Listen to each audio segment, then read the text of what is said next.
जो आप आज्ञा करेंगे, जहां आप लेकर के चलेंगे वहीं हम चलेंगे। आज दोनों महात्माओं ने इस बालक के हाथ को पकड़ा और लेकर के आए। कहां लेकर के आए? जयपुर में जो गलता जी का स्थान पड़ता है ना, वहां। और ये जयपुर में जो गलता जी का स्थान है, ये गालव ऋषि की समाधि स्थिति है महाराज। गालव ऋषि का स्थान बताया जाता है। और कब का है? बोले सतयुग का है। यहां रहते हैं महाराज कृष्णदास पयहारी जी। आप गए होंगे, आपने देखा होगा दो रास्ते, एक तो गाड़ी वाला, एक पैदल चलने वाला।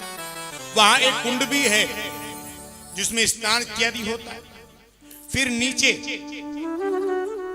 जहां श्री नाभादास जी महाराज विराजे, किलादेव जी महाराज विराजे, अग्रदास जी महाराज विराजे, वहीं एक छोटी सी गुफा भी है जिसमें कृष्णदास पयहारी जी की धुनी बनी हुई है और आज भी वो चैतन्य है। अब विचार कीजिए महाराज, 500-600 वर्ष उस धुने को हो गए, आज भी प्रज्वलित, आज भी चैतन्य है। और उसी गुफा में पयहारी जी महाराज के चरण चिन्ह भी हैं। वहां ले जाकर के रख दिया। अब एक बात ये प्रकट हो गई कि वैष्णवों के स्थान पर किसी अवैष्णव को सेवा नहीं मिल सकती। अब ये अवैष्णव है, अभी तक दीक्षा नहीं हुई, अभी तक नाम नहीं मिला, कंठी नहीं मिली। अब अवैष्णव के हाथ से भैया जल तो कैसे पिया जाए? तो निर्णय हुआ क्या, इन्हें नाम प्रदान करना चाहिए, मंत्र प्रदान करना चाहिए। अग्रदास जी महाराज ने श्री किलादेव जी महाराज की तरफ देखा और कहा, लेकिन किलादेव जी महाराज की स्थिति क्या है? उनकी जो वृत्ति है उनकी अंतर्मुखी हो जाती है, उन्हें बाहर का भाने नहीं रहता। जब किलादेव जी महाराज ने श्री अग्रदास जी महाराज को आज्ञा करी, पाए परे आंसू आए, कृपा करी संग लाए, किल आज्ञा पाई मंत्र अगर सुनायो है। किलादेव जी महाराज ने आज्ञा करी, किसे? अग्रदास जी महाराज को। और फिर अग्रदास जी महाराज ने दीक्षा प्रदान करी, किसे? नाभाजी को। कंठी बांधी, तिलक दिया, मंत्र दिया। अब दीक्षा हो गई। अब नाम देना था। नाम क्या दें? ये नाभा नाम तो बाद में पड़ा, अभी सुनोगे आप। इनके बचपन का, जन्म का नाम क्या था, माता पिता ने क्या इनका नाम रखा था, ये खबर नहीं, ये पता नहीं है महाराज। तो गुरुदेव विचार कर रहे हैं, बेटा तुम्हारा नाम क्या रखें? सोच रहे थे, कहने लगे, बेटा जब तुम हमें मिले थे ना, तो तुम नारायण नारायण पुकार रहे थे, दीन बंधु प्रभु नारायण। तो बेटा हम तुम्हारा नाम नारायण दास रखते हैं।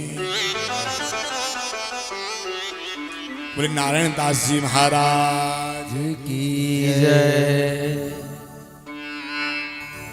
एक नारायण दास महाराज ये हुए और एक नारायण दास श्री भक्तमाली जी हुए।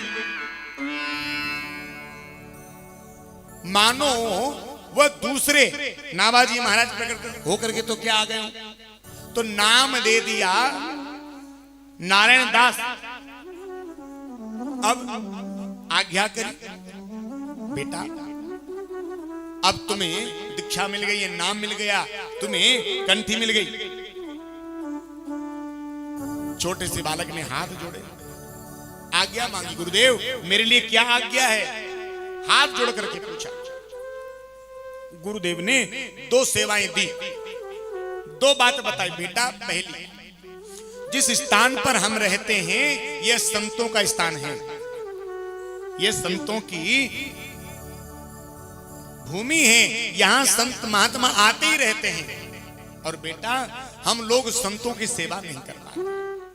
जब संत लोग चल कर के आते हैं ना, तो हम संतों के चरण नहीं धुला पाते, और हम धोना भी चाहें तो महात्मा लोग हमसे धुलवाते भी नहीं है। अरे महाराज आप हमारे चरण पखारोगे तो बेटा पहली सेवा हम तुम्हें ये देते हैं, जितने भी संत महात्मा यहाँ चल कर के आए तुम उन सबके चरण धो। अब तुम बालक हो, तुमसे कोई मना भी नहीं करेगा। और हाँ, कोई तुमसे मना भी कर दे और तुम्हें जबरन भी करनी पड़े तो कर लेना। इससे हमें संतों का चरणामृत प्राप्त होगा। जिस सेवा से हम वंचित रह गए वो फल तुम्हें प्राप्त होगा।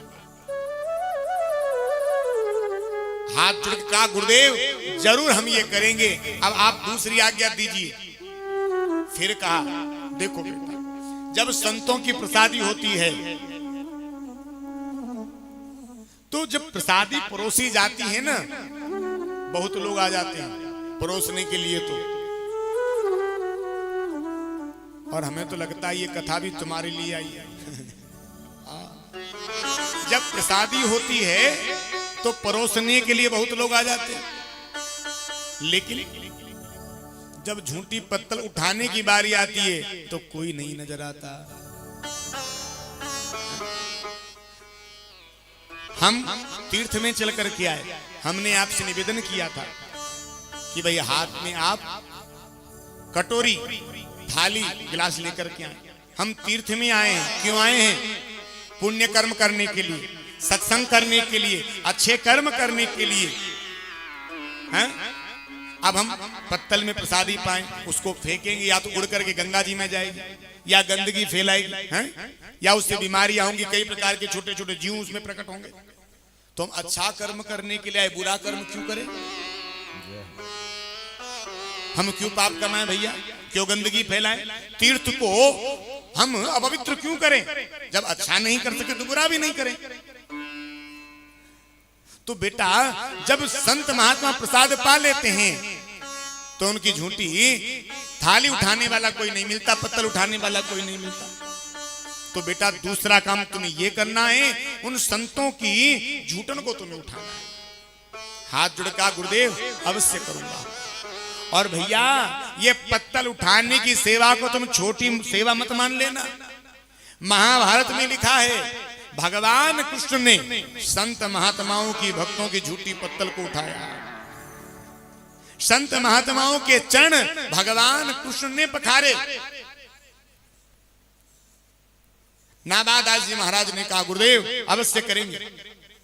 और जिसे गुरु के वचन पे भरोसा है उसको सहज सिद्धि प्राप्त हो जाती है। सामान्य से सामान्य साधन से उसे सिद्धि मिल जाती है महाराज।